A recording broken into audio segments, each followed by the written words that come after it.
আজ রাতে কারোর আর ভাত রুটি খাওয়ার ইচ্ছে হলো না, একবারে ডাইরেক্ট অর্ডার এসছে যে আপ্পে খাবে। তো ভেজিটেবল আপ্পেটাই আমাদের বাড়িতে অনেক বানানো হয় ব্রেকফাস্টে, তবে আজকে খাবো ডিনারে।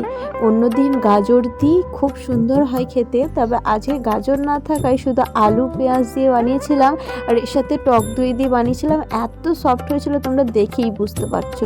বাবান তো এটা খুবই পছন্দ করে।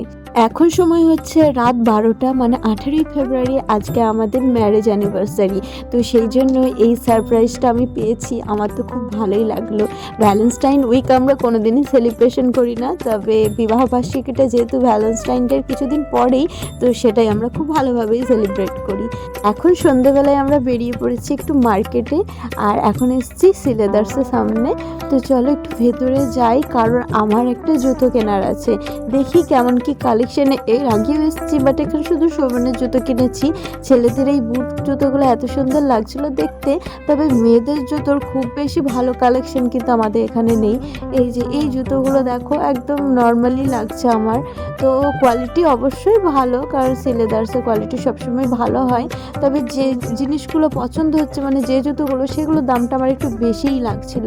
তাই এখানে টুকটাক পাই গলিয়ে দেখে নিলাম। অতটা ভালো না লাগায় ওখান থেকে আমরা বেরিয়ে পড়েছিলাম।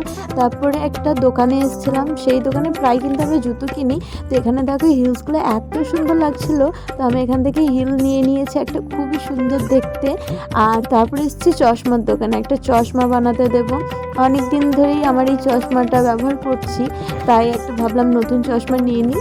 তো প্রথমে ভাবলাম যে একটু পাওয়ারটাও চেক করে নিই। তো পাওয়ার চেক করে দেখলাম যে না, আমার আগের পাওয়ারটা একদমই ঠিকঠাক আছে, নতুন করে আর পাওয়ারের কোনো চেঞ্জ লাগবে না। তারপরে এসছে আরেকটা বেল্টের দোকানে, সেখানে সৌমেনের জন্য একটা বেল্ট নিয়ে নিচ্ছি। আর এই বেল্টটাই কিন্তু আমি সৌমেনকে গিফট করছি। তারপরে এসছে আমাদের ঘাটে।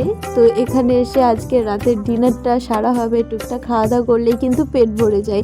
তো বাবান সৌমেন ওরা কিন্তু মোমো খেয়ে নিয়েছে, আর এর সাথে কিন্তু দূরে দূরে জয়ন্তও আসছে। তো সৌমেন জয়ন্ত গল্প করছিল, তারপরে আমরাও খাওয়া দাওয়া করলাম। তারপর এখন চলে এসছে বাজরংবলী দর্শনে। তো বাবান দেখো ওখানে টাকা দিয়ে একটু যে ঘন্টা বাজাবে, বাজাতেই পারছে না। তো অনেকবার চেষ্টা পরেও যখন সফল হলো না, তখন একবার আমি বললাম আচ্ছা দাঁড়া যাই।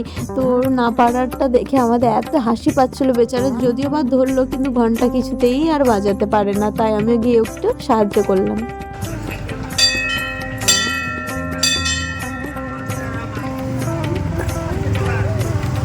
আর আজকের আমাদের এই শুভ দিনে মা গঙ্গার দর্শন করে নিলাম। তো চলো বাড়ি পথে এবার রওনা দিই। সবাই ভালো থেকো, সুস্থ থেকো, রাধে রাধে।